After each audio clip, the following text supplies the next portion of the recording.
Kuruluş amacımız isminden de anlaşılacağı üzere hak temelli olarak mülteci meselesine yaklaşmak üzerine kurulduk. Türkiye insani yardım alanında gerçekten çok ilerlemiş bir durumda. Bu noktada birçok kurumumuz, birçok kuruluşumuz, birçok devlet yapımız var. Ama aynı ölçüde o insanların hakları ve temel özgürlükleri noktasında hareket edecek.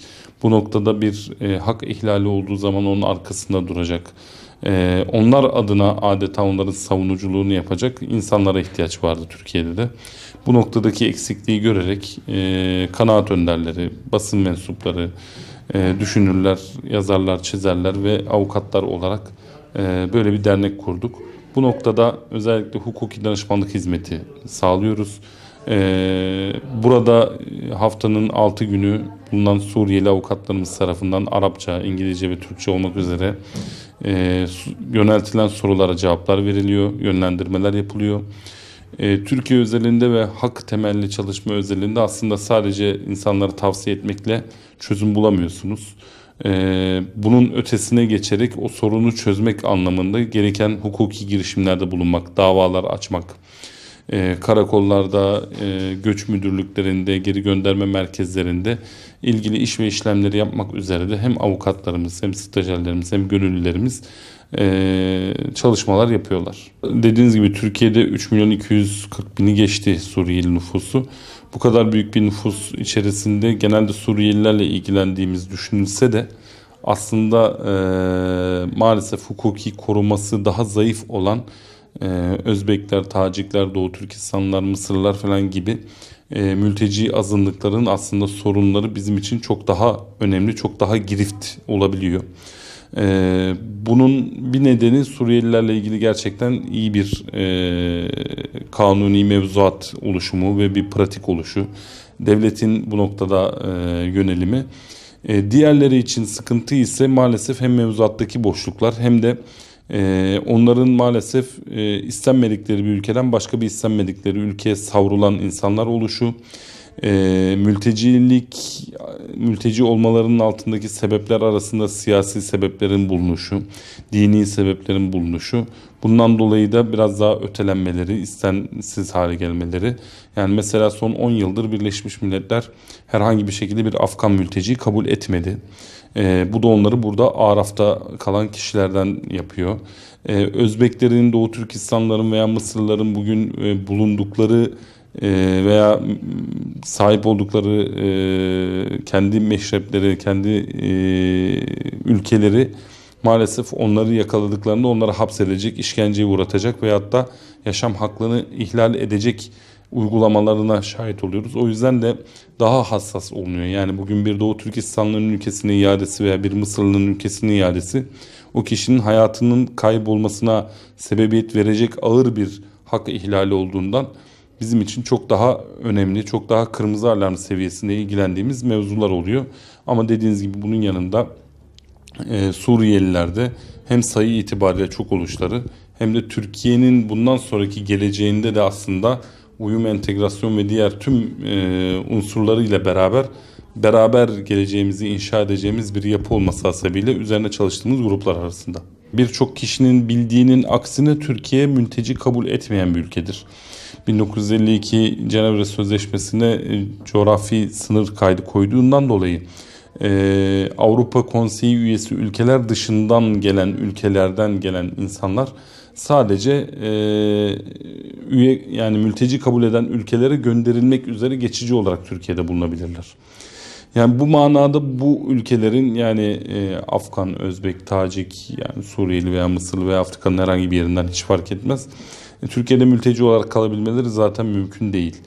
Üçüncü bir ülkeye yerleştirilinceye kadar burada kalmaları eğer geri gönderilemiyorlarsa söz konusu ki bu noktada da maalesef Suriye'deki durumla beraber, dramla beraber Avrupa ve mülteci kabul eden ülkeler bu noktadaki alımlarını da durdurdular.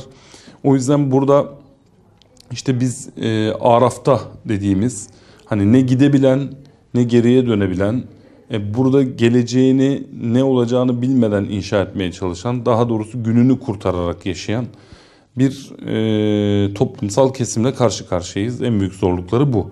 Bu noktada da bunun tabii ki eğitim yönü, sağlık yönü, ondan sonra yine çalışma hakkı kapsamında birçok hakları zaten yok. O yüzden kaçak kalıyorlar, kaçak çalışıyorlar. Hastalıkları zaman kaçak yollarla tedavi olmaya çalışıyorlar, çabalıyorlar. Bir nevi kaçak bir yaşam sürmek zorunda kalıyorlar demek mümkün çoğu için. Bugün Avrupa'ya gittiğinizde Suriyelilerle görüştüğünüz zaman burada bize evet devlet bakıyor, devlet bir sistem kurmuş, bunun üzerine bir şeyler oluyor. Ama biz sokakta kalsak bize bir dilim ekmeği kimse vermez.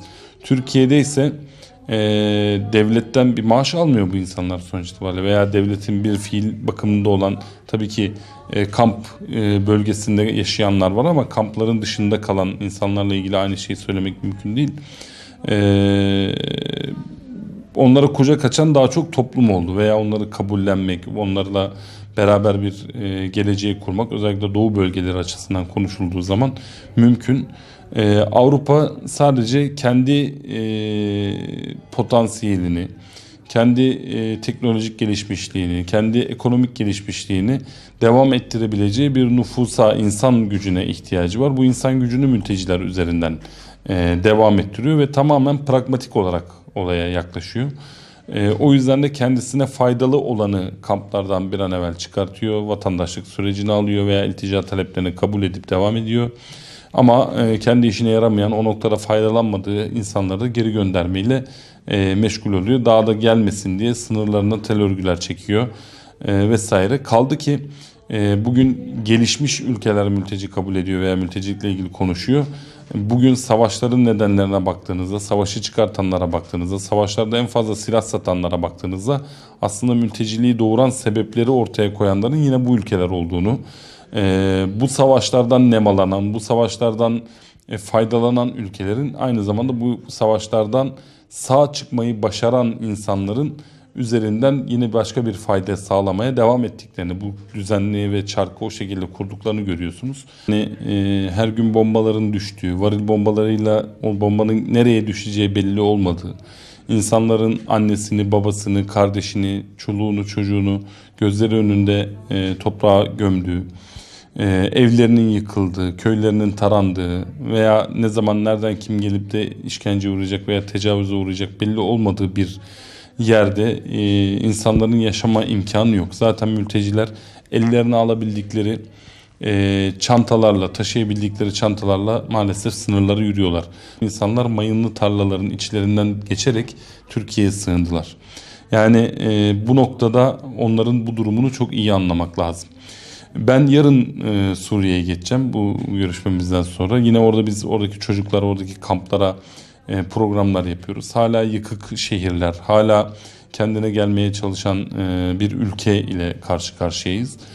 Tüm bunların içinde savaşın 7 yıldır başladığı bir noktada artık insanlar bir yerden savrulup çıktıktan sonra yeni bir düzen kurdular, yeni bir iş buldular, yeni bir eğitime belki çocuklarını vermeye başladılar. Yani en fazla sıkıntıyı yaşadıkları dönemi bir nebze olsun rahatlattılar ve şu anda geleceğe ne olduğu bilinmeyen, bugün işte İdlib saldırısı olacak mı olmayacak mı konuşuyoruz. Ne zaman hangi devletin, Rusya'nın mı, İran'ın mı, Amerika'nın mı saldıracağı belli olmadığı, IŞİD'in mi, El-Kaide'nin mi girmeyeceği belli olmadığı bir yere tekrardan bu insanların dönmesi mümkün değil. Yani ben şunu söylüyorum, sevseniz de sevmeseniz de, isteseniz de istemeseniz de, onları misafir kabul etseniz de etmeseniz de, ensar muhacir ilişkisine inansanız da inanmasanız da şu gerçekle yüz yüze olmamız lazım: Suriyeliler burada kalacak. Yani eğer bu gerçeği kabullenirsek zaten ondan sonra kalacak, madem o zaman ne yapalım sorusunun cevabını belki bulmaya çalışırız hep beraber. O yüzden de bu noktada Fırat Kalkanı ve Zeytin Dalı harekatıyla belli bölgeler temizlenmiş olsa da bütün göç bu bölgelerden gelmedi ve bu bölgede, ben işte yarın gideceğimiz yerde bu bölgenin içinde, bu bölgeye de zaten diğer sıkıntıda olan bölgedeki insanlar da geldi. Yani bugün 2 milyon insan Azez'de ama Azez'de 2 milyon insan değil zaten. Halep'ten, Hama'dan, Humus'tan gelen insanlar da oraya yerleştiler. Yani belki buradan kısmi bir geri dönüş mümkün ama Biz bu insanlarla beraber ortak bir geleceği inşa edeceğiz. Bunu en güzel şekilde inşa etmek, işte o dediğimiz muhacir ensar kardeşliğinin en güzel şeklini inşallah ortaya koyabilmek bizim için çok daha güzel, çok daha iyi neticeler doğuracaktır.